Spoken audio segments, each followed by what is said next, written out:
सभी को नमस्कार। मैं कथा व्यास ज्योतिष सलाहकार श्री सुनील भाई जी त्रिपाठी स्पर्श 7 चैनल से एक बार फिर से आप सभी का स्वागत करता हूं। और आज मैं एक महामंत्र के चमत्कार और उस पर मेरा जो अनुभव रहा और उसका जो प्रभाव है उसके विषय में आप लोगों से बातचीत करूंगा। और ये वीडियो आप लोगों के लिए बहुत ही महत्वपूर्ण होने वाली है, इसलिए इस वीडियो को आप अंत तक देखिए और अच्छी लगे तो ज़रूर लाइक शेयर अवश्य करिए। तो मित्रों, शुरू करते हैं आज की ये बहुत ही महत्वपूर्ण वीडियो, जो कि सनातन धर्म और हिंदू धर्म वालों के लिए बहुत ही महत्वपूर्ण वीडियो है। तो इस वीडियो को जरूर देखिए और अपने जीवन में उतारिए, आप लोगों को अवश्य लाभ होगा। आरंभ करते हैं। वेदों का स्थान हमारे सनातन धर्म में सर्वोपरि है, आप सभी जानते हैं। और उनकी संख्या कितनी है ये भी आप लोगों को मालूम होगा, फिर भी मैं आपको बता देता हूं। वेदों की संख्या है 4 और एक मंत्र ऐसा है जो चारों वेदों में जिसका वर्णन है। ऐसा एक अकेला मंत्र है जिसका वर्णन चारों वेदों में किया गया है और इस मंत्र का नाम है गायत्री मंत्र। तो मित्रों, आज मैं चर्चा करूंगा गायत्री महामंत्र के चमत्कार और गायत्री महामंत्र के प्रभाव, गायत्री महामंत्र का जो मेरा अनुभव रहा है उसके विषय में। गायत्री मंत्र आप सभी लोग जानते हैं, बच्चे बूढ़े जवान सभी के मुख पर ये मंत्र रहता है।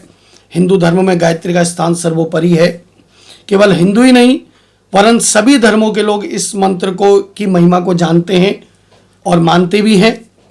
कई शोधों में भी इस बात को पाया गया कि गायत्री मंत्र के जप से अनेक लाभ प्राप्त होते हैं। गायत्री मंत्र के अनेक लाभ तो आप लोगों को मालूम है और जो लोग इस मंत्र को करते हैं उनको इसके प्रभाव के बारे में बहुत अच्छी तरह से ज्ञात है। तो सबसे पहले तो इस गायत्री मंत्र का प्रभाव ऐसा है कि जितनी भी नकारात्मक शक्तियां कही गई हैं, जादू टोना काला जादू इत्यादि, कोई ऐसा तंत्र कोई ऐसा काला जादू ऐसा नहीं है जिस गायत्री मंत्र से जिसका प्रभाव समाप्त ना किया जा सका हो। तंत्र मंत्र हो, किया कराया हो, खाया खिलाया हो, भूत प्रेत पिशाच डाकिनी जो भी माने जाते हैं, जिन्न इत्यादि इत्यादि ऊपरी बाधा, सभी प्रकार की बाधाएं केवल गायत्री मंत्र से इन सबको काटा जा सकता है, इनको दूर किया जा सकता है। और दूसरा गायत्री मंत्र का आप प्रभाव सुने। गायत्री मंत्र पितृ दोष हो, पितृ बाधा हो, पितृ अतृप्त हो, किसी का संस्कार वगैरह ठीक ढंग से ना हुआ हो, जैसा कि आजकल 99% ऐसा होता है कि अंतिम संस्कार भी ठीक ढंग से नहीं हो पाता। तो ऐसी स्थिति में यदि कुछ हो ना हो, गायत्री मंत्र अवश्य ही करवाना चाहिए उस अमुक पितृ का, अमुक प्रेत का या अमुक व्यक्ति का। और जिसका संस्कार आदि ना हो पाया हो, ऐसी अतृप्त आत्माओं की शांति के लिए और उनके मोक्ष के लिए, उनके तृप्ति के लिए गायत्री मंत्र जप ही केवल एक संभव है जिससे उनको तृप्ति मिल सकती है। गायत्री मंत्र के विषय में मैं चूंकि गायत्री मंत्र का वाचन अपने मुख से नहीं कर सकता क्योंकि मुझे दीक्षा में मिला हुआ मंत्र है और सभी को पहले से पूर्व में जब जनेऊ संस्कार होता था, यज्ञोपवीत संस्कार होता था, तो ये गायत्री मंत्र दिया जाता था। इसलिए जिसको गायत्री मंत्र गुरु मंत्र के रूप में दिया जाता है उसको गायत्री मंत्र बाहर से उच्चारण का अधिकार नहीं है। लेकिन यदि कोई वैसे ही गायत्री मंत्र को कर रहा है, फिर चाहे वो पुरुष हो स्त्री हो कोई भी हो, वो गायत्री मंत्र का उच्चारण कर सकते हैं। लेकिन गायत्री मंत्र जब पूर्ण विधि के अनुसार किया जाए तो गायत्री मंत्र के प्रभाव बड़े अमोघ हैं। जैसा कि कहा गया है, 24 अक्षर परम पुनीता, इसमें बसे शास्त्र श्रुति गीता। तो गायत्री मंत्र में 24 अक्षर हैं और इन 24 अक्षरों में ही ये पूरा ब्रह्मांड समाया हुआ है। और चूंकि पृथ्वी के 24 तत्व भी 24 हैं और कहते हैं कि ये पृथ्वी के 24 तत्व ही गायत्री मंत्र के रूप में है। वेदों का सार है गायत्री मंत्र। चारों वेदों का यदि सार कहेंगे, सार रूप में यदि एक मंत्र में किसी चारों वेदों को डिफाइन करना हो, चारों वेदों को एक मंत्र में यदि कहना हो तो वो है गायत्री मंत्र। तो जैसा कि गायत्री मंत्र के अर्थ में आप लोग जाएंगे तो कहा गया है कि हम उस प्राण स्वरूप, उस दुख नाशक, उस सुख स्वरूप परम तेजस्वी परमात्मा का ध्यान करते हैं। वह परमात्मा हमारी बुद्धि को सदमार्ग की ओर प्रेरित करे। ऐसा गायत्री मंत्र का ये अर्थ है। और यदि किसी को बौद्धिक क्षमता अपनी बढ़ानी हो, यदि उनको मेधा शक्ति बढ़ानी हो, मेधा शक्ति अर्थात स्मरण शक्ति बढ़ानी हो, तो गायत्री मंत्र से उत्तम कोई मंत्र नहीं है। सब दुखों से हटाने वाला, तेज को बढ़ाने वाला। यदि किसी को तेज चाहिए, किसी को ऑरा चाहिए, किसी को अपनी आभा बढ़ानी है, तो वो गायत्री मंत्र का जप विधि पूर्वक करे और दीक्षा में करे। गायत्री त्रिकाल संध्या कही गई है। गायत्री के 3 समय होते हैं। गायत्री के त्रिकाल संध्या का मतलब पहले आप समझ लें। संध्या मतलब एक ऐसा समय जिस समय 2 समय मिल रहे होते हैं, उसको कहते हैं संध्या काल। तो संध्या काल माने केवल शाम का समय नहीं होता, 3 समय संध्या काल होता है। त्रिकाल संध्या इसको बोलते हैं। तो गायत्री प्रातः संध्या या दोपहर मध्याह्न संध्या या फिर सायं की संध्या में की जाती है। रात्रि को गायत्री मंत्र नहीं करना चाहिए। जब रात्रि बढ़ जाए, 2 पहर रात्रि हो जाए, तो फिर नहीं करना चाहिए। अजपा गायत्री, जैसे कि बिना बोले मन में जो ध्यान किया जाता है, इसको अजपा गायत्री किया जाता है, तो उसका भी अपार फल है। गायत्री के 24 अक्षर हैं। मैंने आपको पहले भी बता दिया, ये शक्ति के तत्व के प्रतीक हैं। तो गायत्री मंत्र सार है। और ऋषि मुनियों ने गायत्री मंत्र को ब्रह्मांड का सबसे शक्तिशाली और मनोकामना पूरित मंत्र कहा है। स्वामी विवेकानंद जी ने भी इस गायत्री मंत्र को सद्बुद्धि का मंत्र कहा है और इसको मंत्रों का मुकुटमणि कहा।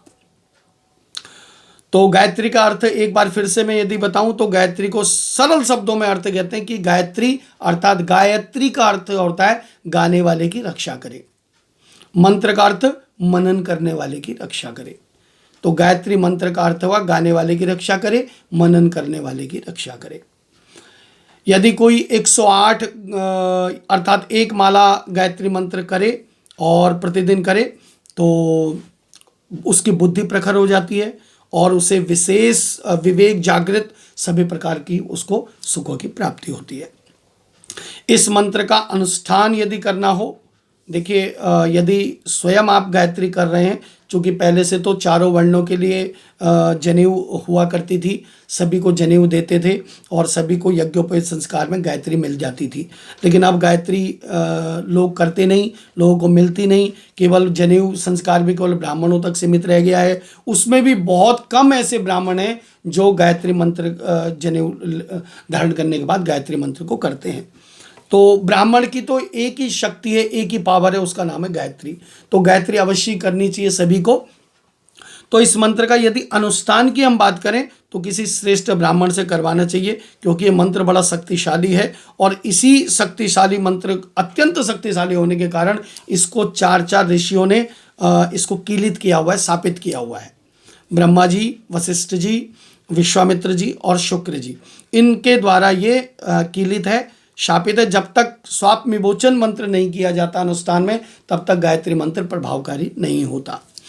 तो किसी संस्कारी ब्राह्मण यज्ञोपवीत धारण किए वाला जो नियमित गायत्री करे, जिसने गायत्री पुरस्चरण या सवा लक्ष्य इत्यादि जप किए हों, सिद्ध किया हो गायत्री, उन्हीं से गायत्री मंत्र का पाठ जप करवाना चाहिए। गायत्री मंत्र अर्थात परमात्मा का ध्यान है और परम तत्व अर्थात सत्य की खोज करने वालों के लिए एक ही मंत्र है और वो है गायत्री मंत्र। और ब्रह्म योनि नमोस्तुते कहा जाता है गायत्री के मंत्र में। यदि आप ध्यान में देखेंगे तो ब्रह्म योनि नमोस्तुते, तो योनि से जो तात्पर्य है वो है शक्ति का प्रतीक है। और इस चराचर ब्रह्मांड जगत में शक्ति से इससे बड़ी कोई शक्ति नहीं है, तो इसलिए योनि को शक्ति स्वरूप माना गया है, क्योंकि वह सभी की जननी है और आदि शक्ति का स्वरूप है। तो गायत्री पुरस्चरण किसको कहते हैं? पुरस्चरण की अभी बात आई थी। जब 24 लाख जितने मंत्र होते हैं, उतने मंत्रों का उतने लाख बार यदि आप जाप कर लें, किसी भी मंत्र के अंदर जितने अक्षर होते हैं उतने लाख यदि आप उसका जप कर लें तो वो पुरस्चरण कहलाता है। तो गायत्री में 24 अक्षर हैं, तो 24 लाख बार यदि आप गायत्री जप कर ले 24 लाख मंत्र से अनुष्ठान में, तो गायत्री का पुरस्चरण हो जाएगा। ये अपार शक्ति देने वाला है मनुष्य को। तो गायत्री मंत्र की इतनी विशेषता है। और यदि कोई वैसे भी एक गायत्री मंत्र का 3 गायत्री जप, 11 गायत्री जप, 21 गायत्री जप या 28 गायत्री जप या एक माला, कोई ना कोई नियम से जरूर गायत्री मंत्र का जप करें। और गायत्री मंत्र के लिए विशेष यदि आपको गुरु मंत्र में मिला है तो फिर इसका उच्चारण ना करें। और गायत्री मंत्र का मनी मन जप ज़्यादा प्रभावी माना गया है। तो गायत्री मंत्र के चमत्कार के विषय में मैं बहुत सारी वीडियो और भी डालूंगा, लेकिन आज मैं गायत्री मंत्र का जो मेरा अनुभव रहा है कि मेरे पास एक परिवार आया था दिल्ली में, जिस समय मैं दिल्ली में कार्यरत था पूर्व में। तो उनके परिवार में 2 भाई थे और उन दोनों भाई निसंतान थे और उनके घर का भी कोई इतना अच्छा व्यापार भी नहीं चल रहा था और उनके घर की भी समस्या थी। तो उनकी माताजी मेरे पास आई थी और उन्होंने मुझे समस्या बताई। तो मैंने उनको 1.25 लाख गायत्री का जो है उपाय बताया और उन्होंने बड़े प्रेम से, बड़े श्रद्धा विश्वास से गायत्री मंत्र का अनुष्ठान करवाया और हवन किया। तो आप विश्वास करिए, 1 वर्ष के अंदर उनके दोनों भाई जो थे वो पुत्रवान हुए, अर्थात उनकी जो है घर में दोनों के जो है संतान उत्पन्न हुई और पितृ प्रसन्न हो गए। अतृप्त पितृ थे तो पितृ प्रसन्नता हुई और उनका घर इत्यादि का कार्य भी हो गया। उनका कार्य व्यापार भी जो नहीं चल रहा था वो चल गया। ऐसे बहुत सारे उदाहरण हैं, मेरे अनुभव हैं। तो कभी मुझे मौका लगा तो मैं उन लोगों से भी उन लोगों की चर्चा के वीडियो भी मैं अवश्य आप लोगों के साथ शेयर करूंगा कि उन लोगों को क्या प्रभाव पड़ा गायत्री मंत्र के अनुष्ठान से, उनको क्या लाभ की प्राप्ति हुई। तो आप लोग भी गायत्री मंत्र का अनुष्ठान अवश्य करें और गायत्री मंत्र अवश्य करिए और बच्चों से भी कराइए। और इसीलिए बहुत पहले के लोग जो है बहुत पूर्व में ही गायत्री मंत्र देने के लिए जनेऊ संस्कार कर देते थे सभी का। तो जनेऊ संस्कार यदि नहीं भी रहा, पहले तो मैं कहूँगा कि जनेऊ संस्कार समय से हो और गायत्री मंत्र जरूर करवाएं बच्चों से, यदि उनको आगे आप अच्छे मार्ग पर डालना चाहते हैं और उनको हर क्षेत्र में यदि सफल करवाना चाहते हैं तो गायत्री मंत्र का जप अवश्य करें। तो ऐसी गायत्री मंत्र की ये विशेष वीडियो मैं आज मकर संक्रांति 2022 के पावन पर्व पर, हमारा आज कुमाऊनी लोक पर्व घुघुतिया त्यौहार भी है, तो आप सभी को मकर संक्रांति और घुघुतिया त्यौहार की बहुत बहुत शुभकामनाएं। और गायत्री मंत्र का ये जो वीडियो है आप लोगों के बहुत काम आएगा, मेरा ऐसा विश्वास है।